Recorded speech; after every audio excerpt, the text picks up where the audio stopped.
Hello, my name is Scump, and oh wow, a portal to an alternate dimension just opened up right next to me. Let's see what's on the other side. Hopefully it's a universe where I'm happy.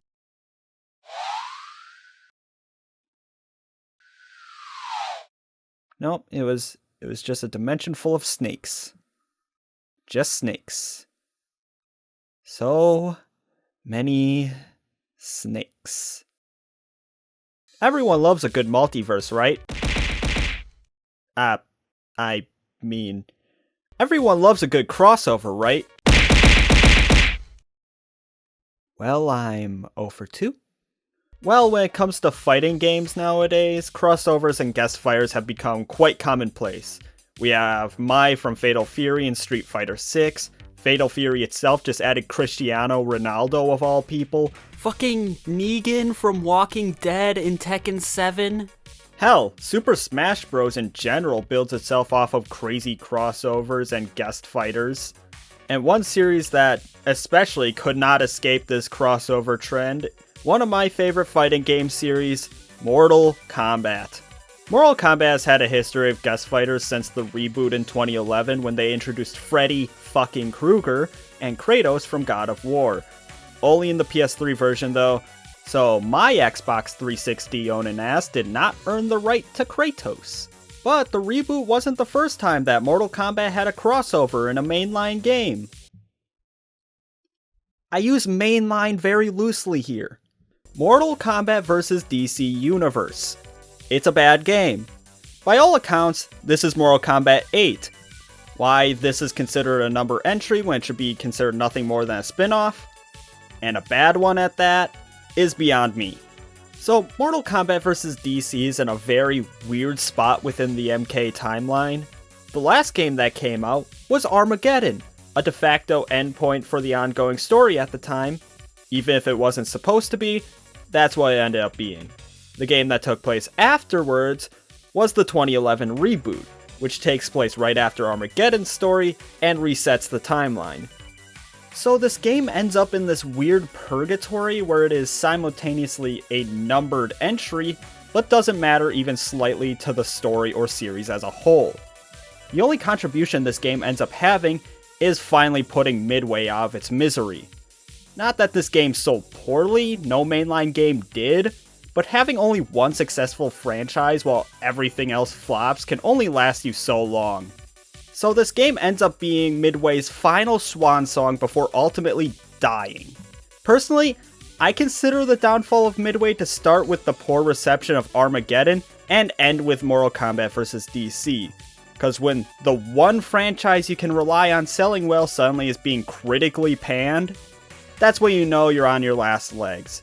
And it's easier to use a franchise like Mortal Kombat to map out their legacy than to map it out with every game they ever made.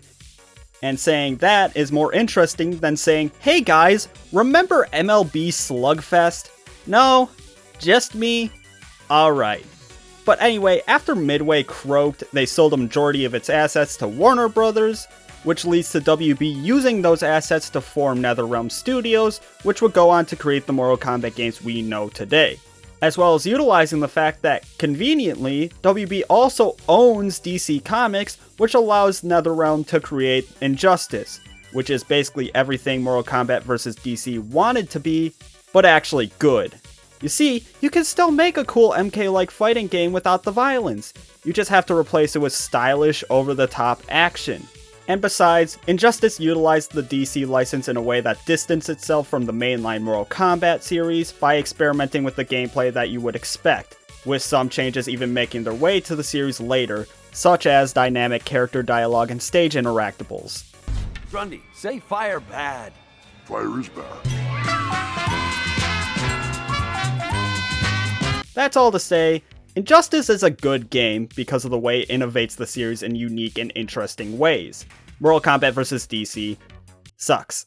If I haven't made it transparent enough, I don't like Mortal Kombat vs. DC. It is my least favorite Mortal Kombat game for every reason I'll detail in my upcoming rant, including, but not limited to, the visuals, the gameplay, the story, the roster, the fact that it's basically a pale imitation of previous Mortal Kombat games, and much, much more. So, let's get into it.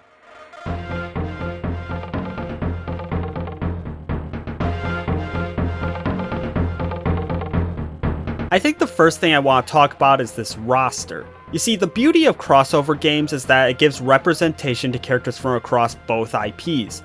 You'll hear me bring up Marvel vs. Capcom a lot, because by the time Mortal Kombat vs. DC came out, Marvel vs. Capcom had 2 entries of some of the most energetic, stylish, and invigorating fighting games on the market.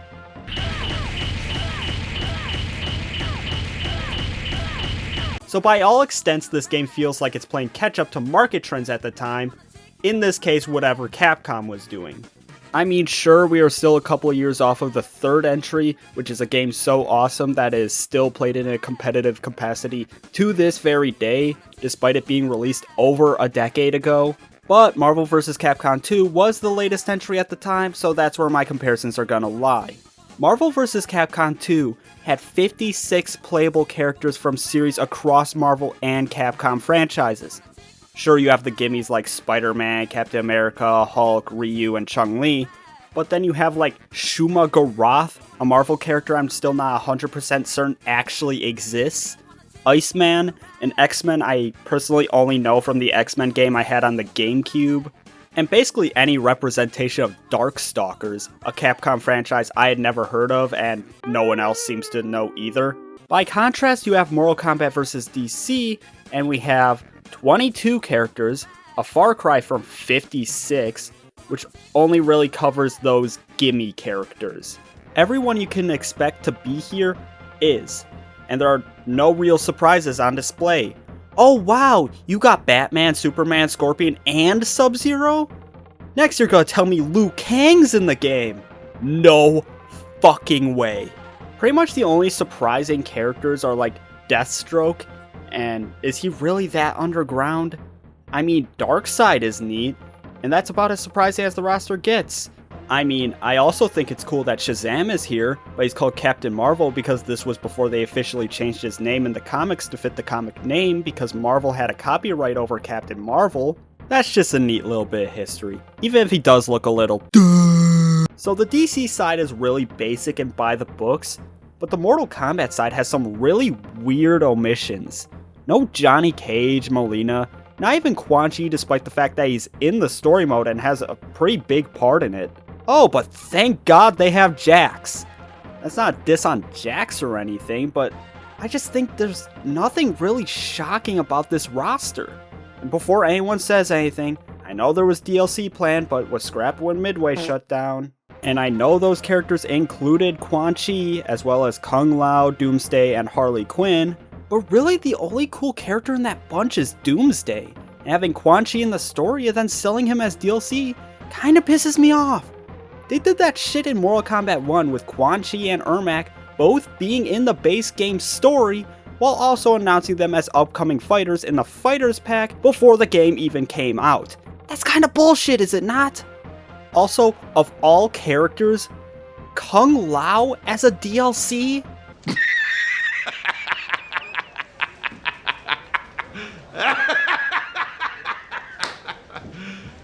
You serious?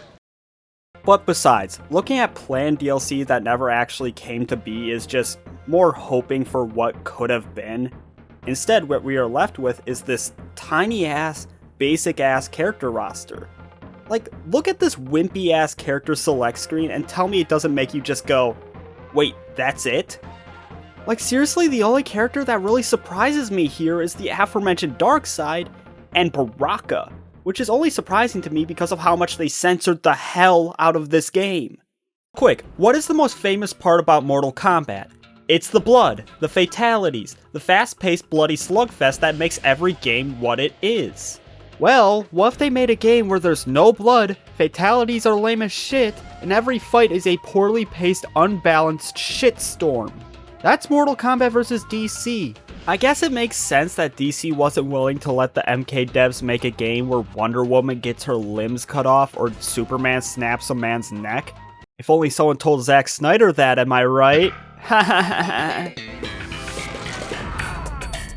Between them nerfing fatalities and removing most of the blood during fights, we're basically set back to the original Mortal Kombat on the Super Nintendo.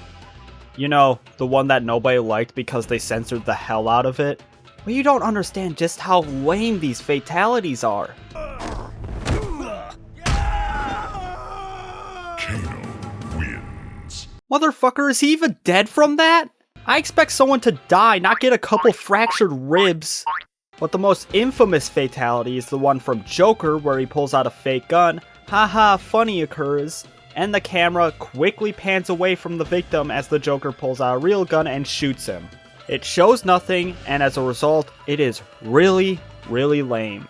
So much so that they made fun of this very fatality in the reboot when Shang Tsung turns into a clown and does everything the Joker did, but actually showing the victim getting his head blown off. This is what should have been. Hell, here in the future we have Joker appear as a guest character in Mortal Kombat 11, and his fatalities are actually amazing. I don't mean to harp on what could have been, but like, how can you be such a pussy you can't even make the classic Scorpion fatality turn them into a skeleton? All they need to do is have him turn into a skeleton, and that's too much. Other fatalities do it. But I guess it would be too violent to have it be from burning. Sure, I guess. On this topic, let's talk about the gameplay. Don't get me wrong, a Mortal Kombat style DC fighting game sounds like a great idea. I know this, because Injustice exists. Go. No one likes a third wheel. So I've talked at length about Mortal Kombat Armageddon. I love the game, but the 3D fighting mechanics aren't my favorite because it's slower, more about positioning, and a bit buggy. But now imagine if you took how slow Armageddon was, took out any style that the game had, the chaotic mess of characters, and really anything that makes Mortal Kombat enjoyable to begin with, what are you left with? A sluggish, unbalanced, poorly paced fighting game. Now what do I mean by poorly paced? Well, let me introduce you to stage transitions. This is something that was in Armageddon and every other 3D Mortal Kombat game. When you smack someone near the edge of the map, they're thrown into a different part of the map. They're quick, to the point, sometimes even comedic. But here, not only do they remove the instant death traps because of course, they also made the stage transitions into a minigame that grinds the entire fight to a screeching halt so that you can mash a button to maximize the damage that does. Or press a button to punch and kick. But if they press the same button as you, now you're taking the damage, it's dumb. It stops the entire flow of the fight so they can play a Mario Party ass minigame for no reason. And because it's now a Mario Party ass minigame, even if you initiate it, you might get the entire shaft. Hell, not even grabbing your opponent is safe from this shit. Instead of just throwing your opponent, you have to do this Mario Party bullshit. Now you can do a normal throw, but it's dumb and lame and the same for every character. Why? And I swear, this stupid button mashing one just doesn't work sometimes. I swear, I am mashing as fast as I can and I come out with 0 damage. All of that and I get fucking nothing. What was wrong with the way it was before? I mean, I applaud them for trying something different, but this does nothing but ruin the pace of the fight for no reason. But no, I'm not ready to move on yet. These things, they happen in every single fucking fight, and they go on for so long, and it's so damn annoying. And maybe you just want to go through the transition without risking taking damage yourself, so you just don't press anything. Well, fuck you! If you press nothing, you get flipped and take the damage anyway. It's so fucking stupid.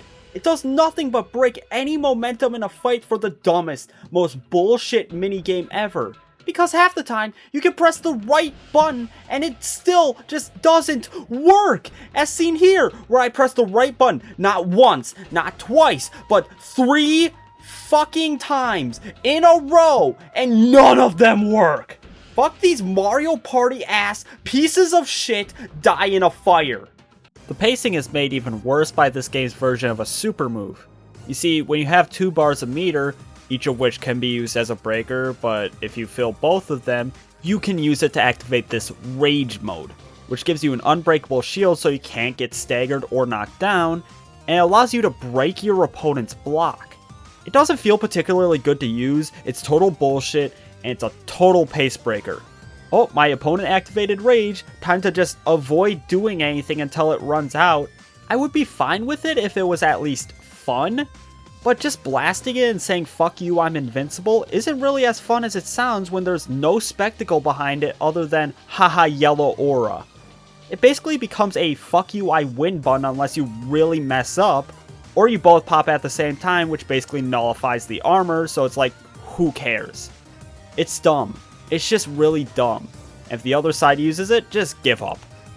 But okay, let's stop being negative for a second. There are a couple things I do like about this game. For one, this game actually has battle damage. This is something I've wished Mortal Kombat would bring back for ages. Seeing the fighters get more physically damaged the more the fight progresses, it's always cool to see, and we haven't seen it since the reboot. So this game having it, it's pretty neat. The second thing, the music. It kinda goes without saying that the music in Mortal Kombat bangs, but I just have to shout it out because, damn! I knew we had something special as soon as the Metropolis stage whipped out the string section. Motherfucker, I feel like Superman listening to this shit. Hell yeah.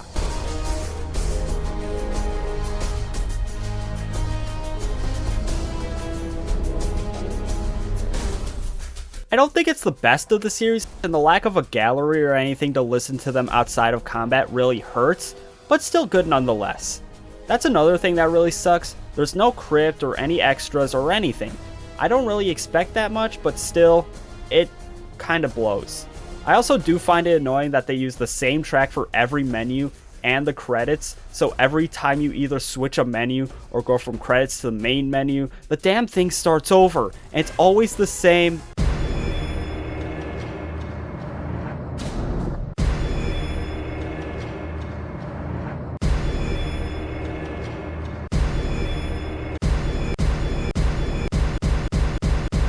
But that's kind of nitpicky and more so just a minor inconvenience in the grand scheme of the game.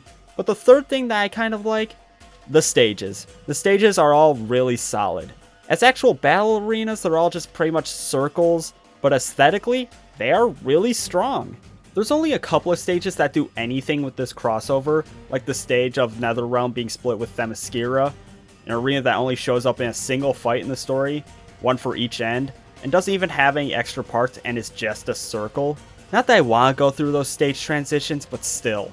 But the Fortress of Solitude, Oa, the Netherrealm, a destroyed Metropolis, all pretty neat. They aren't all winners, mind you. Gotham just looks like a regular ass city at night, and what can be a better map than regular graveyard? But overall, I actually really like these maps. I just wish they took more advantage of the crossover, like what PlayStation All-Stars did with their stages. Parappa the Rapper being invaded by Killzone? Hell yeah. Uncharted being invaded by BioShock Infinite? Hell yeah. Mortal Kombat vs. DC? Well, we got a military base and a graveyard. Hell no! And one more thing, I do think it's neat that you can make the tower all DC or all Mortal Kombat depending on your preferences. But is there really enough variety in this roster to justify that? I don't think so. But the option's neat, I guess. But that's really all I can say about the tower. It is certainly a series of fights before the final boss. I do think it's neat that the narrated painting endings are back after being absent from Armageddon. Alright, moving on.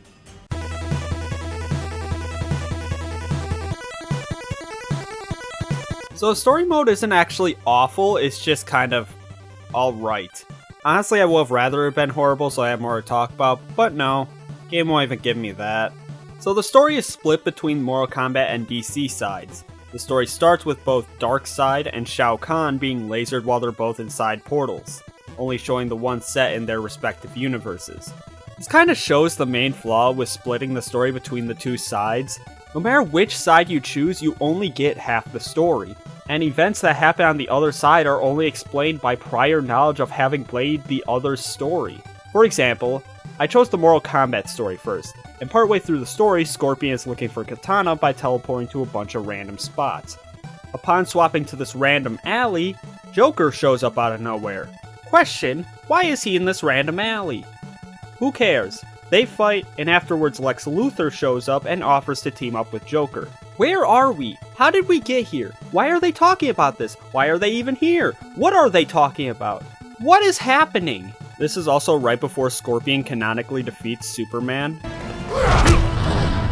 And I think it's funnier without context. Another example, Liu Kang and Shang Tsung, who also canonically defeats Superman I guess, meet up with a full MK squad, only to be told that Kano and Sonya were defeated by a clown, meaning Joker, something we never saw and are only being told based off an event that takes place on the other half of the story.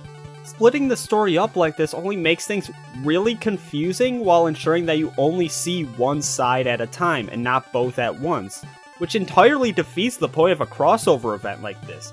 I want to see both sides interact at the same time, and this only holds it back from doing that.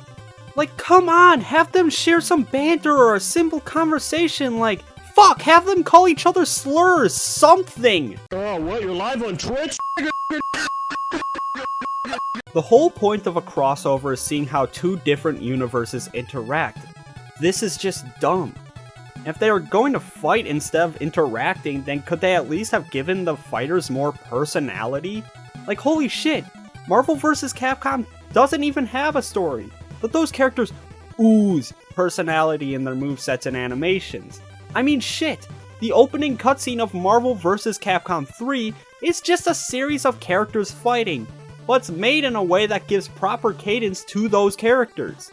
I mean shit, the section between Dante and Deadpool is not only cool as shit, but also perfectly shows off both of their character traits without having them speak a word to each other. Instead in this, all we have is a story where nothing happens, with sterilized versions of recognizable characters. And when I say nothing happens in this story, I mean it. Like, holy shit, all that happens is that the heroes of their respective universes go somewhere, fight, go somewhere, fight, and over and over and over again. It really does not make for an interesting story. Like, really? Are we really spending the entire crossover not interacting, instead just fighting in the most boring way possible? And despite the fact that both sides are fairly short, they are still padded out by the most pointless side stories that mean nothing. I would be fine with them if they were at least neat little character moments, but they only exist as an excuse for more fights. Like, did we need the part where Shazam, sorry, Captain Marvel, goes to the Netherrealm to fight 3 dudes only to be plopped right back where he was before that? It's so pointless. Besides the padding, the only thing that's going on is this half-hearted mystery of why is this happening? Which, in a twist that's as poorly set up as everything else in this game, the Lasering combined Darkseid and Shao Kahn into Dark Khan. And he looks fucking stupid. And he looks dumber when he dies.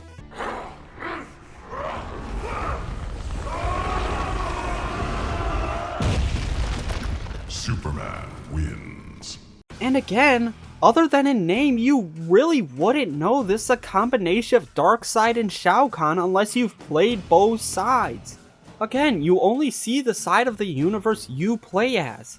You never see Darkseid's defeat on the Mortal Kombat side, or Shao Kahn's on the DC. So how the fuck are we to assume that this is supposed to be a combination by only playing one? And need to play both in order to get the full story only makes things unnecessarily convoluted. And if this is just the way the story has to be organized, then the story of both sides should still be told in a way that gives full context to all the events within the story. You can't just expect players to play both sides to understand the full story. Playing both sides should be something they can do to see a fresh perspective on the same event, not just to understand what the hell is happening. But anyway, Dark Khan is the one who's been crossing everyone over and spreading the rage. Conflict and battle hastens the merger between the realms. Why does Dark Khan want to merge the realms so damn bad? Your guess is as good as mine. But despite the blinding rage, Superman and Raiden put aside their differences and team up to defeat Dark Khan. A moment that is incredibly in character for Superman. I'm kind of on the fence about Raiden, but it takes until this literal final moment for Superman and Raiden to realize the other is not working for Dark Khan. Wow, maybe we could have resolved this by discussing each other's roles in the merger rather than just beating each other senseless without any warning. If we can realize the rage affects allies, why can't we realize it affects strangers? You can see the yellow aura! And that goes especially for the DC side. They are given every reason to believe that the invaders are not the real threat, yet they ignore it. I saw him. more powerful than ever, torn his realm asunder. Am I too late? Has he already brought the apocalypse to this world? Who is behind this invasion? You are the invaders. Your presence here places my world in great danger! It is you who does not belong. You don't fight for him. Neither do you. Well, no fucking shit! Like, Batman is right there! He's supposed to be the world's greatest detective, and yet he can't figure out that the guy who says he's a sorcerer might not be in his right mind. I thought I defeated you, sorcerer! What did he say? But everything is put back to normal. But uh-oh, Shao Kahn is stranded in the DC universe and Darkseid in the Mortal Kombat one. Shao Kahn is thrown into the Phantom Zone, and Darkseid is chained in the Nether Realm. You're telling me they didn't just kill him? Could they kill him? Those chains don't even look that strong. Are they gonna be able to contain him? But alright, I know I did a lot of complaining, but overall the story is fine. I really wish there was more to say, but the story itself is just very forgettable. Despite how short it is, I can really only pick out a handful of good moments, and most of them aren't for good reasons. A lot of it is from this fanfic-ass dialogue. What is this place? It's the Batcave. There's just not a lot happening to justify splitting the story into two parts, especially when it only makes the story itself more confusing and harder to follow. I mean, I got a kick out of the Flash disappearing at the start of the story only to show up at the end like nothing happened. And they even reference his absence like, You're out of the loop, Red. We're all on the same side. where the hell was he? There's also a really confusing moment where Joker references fucking Star Trek of all things.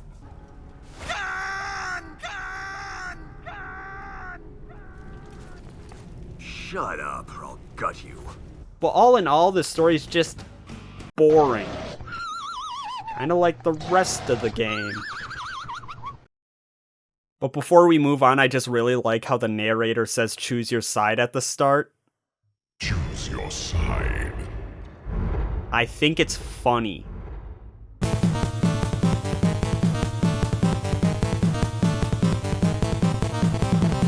This game is just dull. A DC Mortal Kombat crossover could work, as proven by Injustice 5 years later. But just because this game left the door open for something good doesn't make it good itself. Injustice has a better roster with more interesting characters represented, better, faster gameplay, and an actually interesting story.